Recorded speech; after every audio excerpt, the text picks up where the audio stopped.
Why, hello everyone, welcome back to yet another political episode. So it's been a dramatic last couple of days. So just recently, Democrats, in a very extremely chickened out move,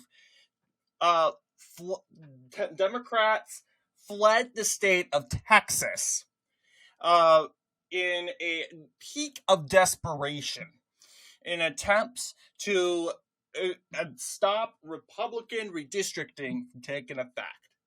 This obviously, they fled to Chicago. They had a slapping session with Governor J.B. Pritzker, and then they're probably eating a bunch of donuts with each other.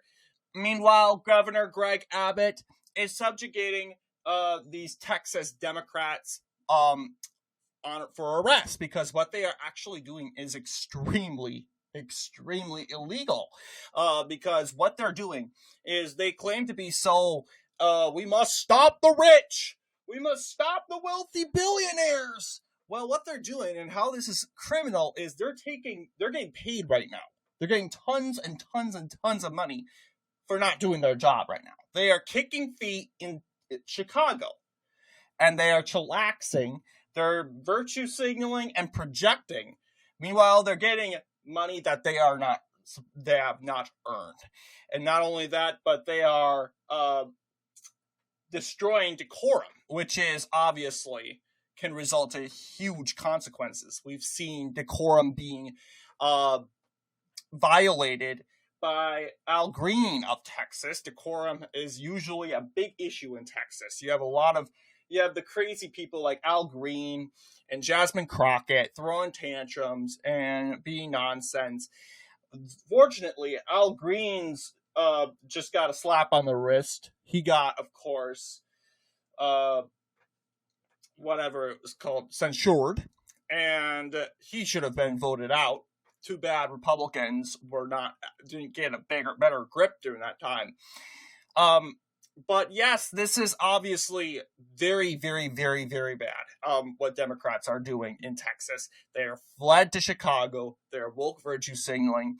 Greg Abbott is issuing, if they don't come back by 3, and guess what? It's 3 p.m. It's past 3 p.m., so I'm guessing Governor Abbott very well will subjugate action against those Democrats by removing them from their seats. He has the power to do so under the articles filed under the Attorney General's office, under Attorney General Ken Paxton. And I'm saying, hey, you know what? Democrats, they'll throw a huge fit about it. We know they will, but they deserve it. If they're going to flee and run away to another state, stay there for 18 days and leaving their constituents behind, we'll take it as you quit. You quit. You resigned. You threw in the towel. You're done, and we'll fire you. That's how the real world works. My mother. I don't like getting into personal stories, but she used to work at Burger King, and eventually she got fired. Why? Because she stopped working. She just said, nope, I'm not going to show up anymore. And you know what? It didn't really bother her that much to find out that she was let go from Burger King. Because, she didn't want to work there. She just stopped showing up. So, okay, we take it as you don't want to work, and they fire you. So why should this be any different for Democrats? So this is the very first time that Democrats have done this since the early 2000s. And this is very, very, very personal for me, because I have a personal connection to the very first time Democrats fled the state of Wisconsin to Chicago. And again, another reference, Chicago is somewhat of a sanctuary for Democrats. Democrats long ago Wisconsin Democrats fled to Chicago in efforts to stop a bill that was going through the Wisconsin state legislature that would ban same-sex marriage. And the reason why I say this is personal for me, because the state senator that filed that bill that would ban the said state same-sex marriage happens to be my uncle. Now, I am not going to go and say his name on air, in public. I do this in the respect of his family and my family over there in Wisconsin. I am very, very respectful to that. If you guys want to do research, you will find his name eventually. But for the sake of his privacy, I will not say his name on said air. But I will tell you, my uncle, very, very great man, by the way. He is a very, very special man, a judge and a former state legislature, put into effect a ban on same-sex marriage. Now, a lot of the liberals will be revolting in the channel because of this. They'll call for me to be, of course, canceled, and they will say that YouTube must take down my channel. You know what? They could go kick rocks. You know what? I love my uncle, and he's a very, very good and kind and loving man. And I don't care what they have to say. But I think his bill was very good. So I'm not saying that because he was my uncle. I think he did a very good bill. And I think it was just funny because in revolt, they left the state and fled to Chicago. And they were there for like a couple days and they came back. And I'm thinking this is going to be the same deal. And now that Governor Abbott is actually saying, hey, look, we're going to take away your seat. And then there are some Democrats who are like, oh, no, you're not going to do that. No. Really, we're going to do that. We're dead serious. I don't know how Governor Abbott is going to play this out, but he very well could do it.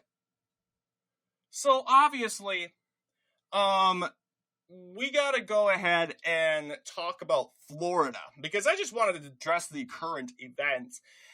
But we got to talk about Florida, because Florida, of course, is also thinking about redistricting. I mentioned this in the previous Texas video, because Governor Ron DeSantis has decided to escalate the redistricting war. And rightfully so, because Democrats have decided to play the game. They said, you know what? Screw it. We're going to start a redistricting war. They're threatening California. They're threatening New York, even though they have very little seats to gerrymander in New York and California, because those states have been gerrymandered at max already. And what Republicans are doing is we're just meeting at Democrats' levels, okay? We're just meeting up. We're just bringing back the status quo. But Democrats don't want that. Democrats don't like the status quo. And I know the status quo is unpopular. You want to break the status quo and all, but Democrats have broke the status quo for years. And apparently you understand, you look at these stupid maps around America, you actually understand Democrat gerrymandering at its finest. From California, you got Connecticut, it's already deep blue. I would say give Litchfield County to Republicans. That won't work. Delaware, that's Democrat. You got Florida. Go ahead, and we'll talk about Florida is at max, needs to be redistricted because of population. But you also have Hawaii. Hawaii doesn't need to be redistricted. Hawaii's fine. So not counting, you got Connecticut, you got jumping all the way to Illinois, you got spaghetti everywhere. This is just a ridiculous map. If you need to talk about Democrat gerrymandering, bring up Illinois. You also have, go again, Kentucky, Louisiana. Louisiana is a race bait. Maryland's a big one. The Panhandle, very Republican, but not counting the fact that Frederick County used to be Republican, but it was blue even before that. It's that we have these Washington metros down below. Massachusetts, even though it's spaghetti string all over, they don't necessarily need to do it because every county in Massachusetts is Democrat after all. Michigan's okay, Minnesota, Missouri, Montana, Nebraska, Nevada for sure is a gerrymander. Look at this. Solid Democrat, solid Democrat, solid Democrat, solid Republican. I mean, seriously, this is a swing state that's equally 50-50 Republican and Democrat. And you're telling me there are 3 Democrats and 1 Republican? This is extreme gerrymander. New Hampshire's another one. Look at this. This is a state that Trump lost by only 2. And you're telling me Democrats are taking every seat?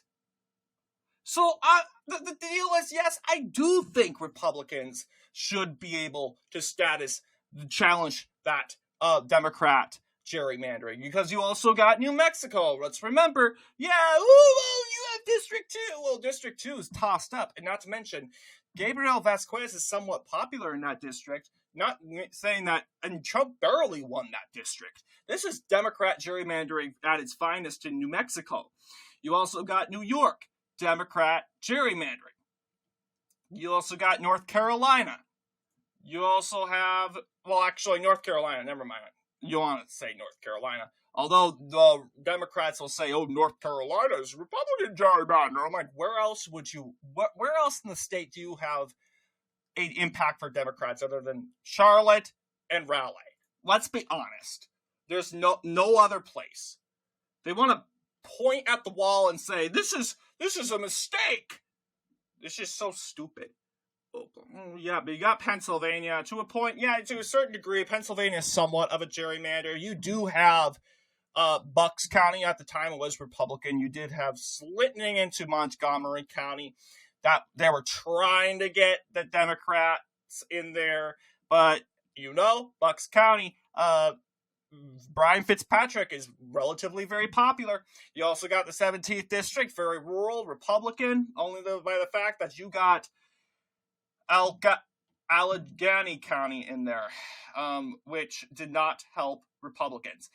Rhode Island, not much of a gerrymander there. South in Texas, we're just challenging Texas. Also Florida. Instead, we want the status quo back. This is definitely gerrymander. You got 2 Republican state seats. But what's more of a gerrymander is Oregon. Look at this. And Oregon's a likely Democrat state in the margin. So, yeah, you get what I'm saying. Democrats can't talk. They want to boo-hoo on and cry about democracy. They're rigging the maps. Let's talk. Really? You want to talk about rigging maps? Let's look at Illinois. Democrats, we don't have to do this. On principle, I agree. I don't think gerrymandering is right. In fact, I think we the people should be picking the maps. We should vote on a referendum. Like we vote on flag referendums. Like we should vote, we should have a map, option A, option B, option C, different maps on the ballot, and we the people get to choose which map we want per state. That's what I think we should go. But no, Democrats won't do it because they know that they can manipulate the system. And if Democrats want to play the game, absolutely. Absolutely. We'll play the game also. And that's what we're doing in Texas. But we're also doing it in Florida too. Now, will Democrats throw their shoes in the air and walk out of Florida? Probably, possibly. But what is, if Florida is to go to the table, what is possibly changing? Well, you got a lot. Not to mention, Florida has shifted dramatically to the right. We got to remember, but closing year in 2020, after the 2020 election, Democrats were leading in registration, despite the state voting twice for Trump. Now, 4 years later, Republicans are leading the registration by over 1 million votes. That is huge. And what challenged that? You got multiple different ways of the challenging this. You got Cuban voters, and part of which you did see they did see the radicalization of the Democratic Party. They were the very first ones to actually understand it and actually see the lies and the manipulations of the Democratic Party. They saw it as part of the regime of Cuba, and they immediately trended to the right. And supported Trump because they viewed Trump as a warrior against communism and more Cuban communism, right?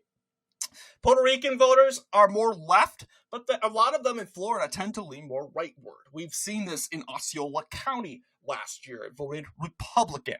In fact, Osceola County has voted in Republican in every state election so far, including the governor, attorney general, secretary of state, state treasurer, and the 2 Senate races and some other offices. So it hasn't voted. Last time it's voted Democrat, in my knowledge, was in 2020. Interestingly enough, 5 years ago. So you got this huge changes in said map. Miami, by the way, hasn't voted Democrat in 5 years. So you got massive changes, which gives, of course, Republicans a good excuse, or not a good excuse, but a leverage in pushing for redistricting. And in other words, they'll say more than ever that, hey, look, Florida, a lot has changed. History was made in Florida. We saw the biggest change in politics in Florida in any other state in history. We need redistricting. Okay? And redistricting, mid-century redistricting is normal. Okay? It's normal, completely normal. It can be rare in some circumstances, but it happens. And Democrats want to pretend it doesn't happen. And it most certainly absolutely does. And if this map, one proposed alternative map were to propose right here, this is what would be offered. You would have, of course, District 9 would go for the said Republican. You would oust out Darren Soto. The 14th district would be a hold. Kathy Castor will keep her district. The 20th district would shrink quite aggressively. It's actually going to be the 25th district that would get more Republican, and in fact, it would be more likely Republican. That's Debbie Wasserman Schultz, who is doing her 11th term in office. I think she can go. She can go. She doesn't need to stay. Democrats, there's no need to cry about her. You also have, that's Louis Frankel,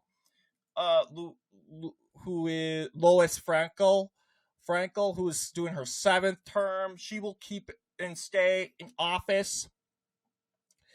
And you got Jared Moskowitz, who is holding on to that 23rd district. That would relatively be actually more competitive, seeing that we're adding more of the conservative districts into other districts. So, yeah, you got pickups. We got quite a few. 1, 2, 3, 4. Okay, 4 pickups. A lot of people would say relatively more. You could say, oh, why? Well, you can't split the 14th district. You can split the 20th district. But then again, like I said in the Texas video, you're gonna have to actually play politics in this and say, hey, look, can a map like this actually pass the legislature? You can't really necessarily say we could pass any map because Republicans have the legislature. On paper, honestly, I would not be surprised if anyone can think that. But then again, you saw what happened in Texas, and I mean, you know what? Democrats, they're going to throw their fit regardless, but the moves we make can have future consequences. And I am a person that believes that. So when it comes to this, I think we're on the right track. I think, honestly, if we implement those Texas maps, those, of course, regardless, I think we eliminate the competition altogether. Democrats begin to fume. They have zero, nada, none, no chance at all in winning at all in these elections. None. And they've chose to play the game because I'm telling you, Democrats, if you played fair in Illinois, if you played fair in California, New York, in New Mexico, Nevada especially, because it's a swing state, this would not be happening. Democrats are the ultra of ultimates when it comes to gerrymandering. And now they're finding out, they're dumbfounded, surprise Pikachu face, that, oh, look, the Republican Party, surprise, surprise, they actually have guts. They actually have the determination to actually win. And, of course, we just saw recently they are throwing a fit. So what, Democrats? We don't care. Throw your tantrum, and we hope you lose your seats. Because in the end of the day, it's not Greg Abbott's fault. Greg Abbott is enforcing the laws. He's enforcing decorum. It's you. If you want your seat, if you want your check, you go back to Austin. But yeah, I think those are the seats that are being challenged. We do have, I think it's 5. Yeah, we do have 5 seats, yes. And then you have, of course, the Ohio seats. If we go ahead, now there you go, 218. Now you could say we get walkout with the 1st district. Republicans throw the challenge away and they walk away with the Electoral College. No swing district or no compatible district actually has been called. And the worst case scenario is Republicans just win the House by 219, at least. And I would say, you know what, that's kind of an L, and that would be the backfire of this, would be like, would the general public be outraged? Now, here's the thing. If you go to school, and if you take government class, you should know how gerrymandering works. Now, I would imagine that Americans are educated. Americans have went to government class, and learned about gerrymandering and the House of Representatives and how that works, and the different occasions that gerrymandering takes place. You see, Democrats think Americans are dumb, and that's quite sad because we really aren't. We are very smart. We pay attention to class. We go to school, unlike you guys. You guys don't want to show up to work. You guys are kicking feet in the air in Chicago. What you doing? Eating donuts with Krispy Kreme JB Pritzker. Are you kidding me? You want to talk about rich? The rich are stealing everything! Well, you're stealing the tax dollars of Texans as you live and have a luxurious life in Chicago in a nice, lavish hotel. I wonder, your middle-class constituents would be quite disappointed, but nope, no they aren't, because the Democrats in Texas are going to fund tons of money to these Democrats in Chicago, the Texan Democrats in Chicago. This is a money scheme. This is politics.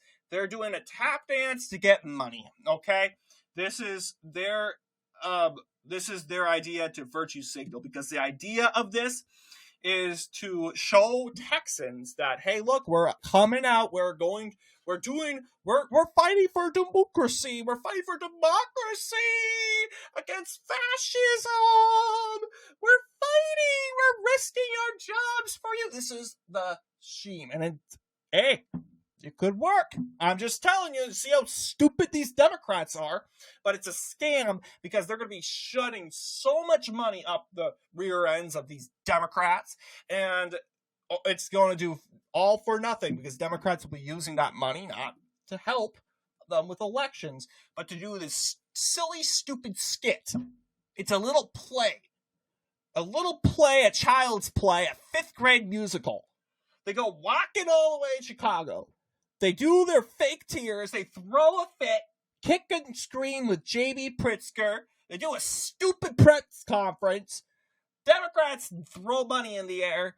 They'll say amazing things about these stupid state senators and these stupid House representatives. And guess what? In less than, 5 days, they'll be back in Texas. And they'll be like, surprise Pikachu face. Oh my goodness, you're back. What? Because here's the deal. They have a lot on the table. Not only that, they're going to be fined $500 a day they're missing from the legislature. They are subjugated for arrest. And not only that, but they are also in danger of losing their seat. Just like, hey, you know what? You're in danger if you don't show up to work, if you don't show up to McDonald's or wherever you work. You know what? Little Joey's not showing up to work. We got to employ someone else. Fire little Joey. That's how it goes. So we talked a lot today about mainly the recent news and the recent controversies, and mainly the Democrat Party grift and the silly musical, the child skit that's going on in the Democrat Party. And it's going to fail. It's going to fall apart. We know this. And they're just going to make themselves look stupid. If they haven't made themselves look stupid already. But I just want to talk about Florida today. This is likely a map that you're going to come out and see. Florida has gotten more Republican. It's not stopping. It's going to get even more Republican. They like what they're seeing despite the lies that the Democrats spread about alligator Alcatraz. In the end of the day, Florida is praising President Trump for taking illegal migrants and deporting them. And that's, of course, the rise of illegal immigration, because Florida is a huge state for illegal immigration, despite the great Governor Ron DeSantis and a good legislature. Illegal migration continues. It's just a hub. It's not to mention a state in the South. It's a state with lots of business. Its geography being smacked by Cuba, being smacked by the Caribbean, smacked by Central America. It's an easy state to get to. So I don't blame Ron DeSantis for the state. He's experiencing a lot of illegal immigration. At least he's not going around declaring sanctuary cities. This isn't a sanctuary state. This is an anti-sanctuary state. And honestly, the people of Florida, they have praised Governor Ron DeSantis for this. They have recognized Governor Ron DeSantis of this, and they're not backing down. Democrats want to make alligator Alcatraz a morality issue, a purity issue. They are the purity police. They say, oh, the alligator Alcatraz is racist, it's sexist, it's bigotry. No, it's a jail. So Democrats would get rid of this jail system. If they're against alligator Alcatraz, then they might as well be against prisons. Just saying. No near difference. Sure, it's in the Everglades. It's hot. There's also a difference called incentive and deterrence. Okay? We don't want you to go to Alcatraz. So don't live a life of crime. And you should probably self-deport. If you don't self-deport, then we'll take it as a ticket to Alcatraz. You probably want to go to Alcatraz. This is your own doing. But anyway, what do you guys think in regards to this video? Let me know down below. And as always, I'll see you all in the next political episode.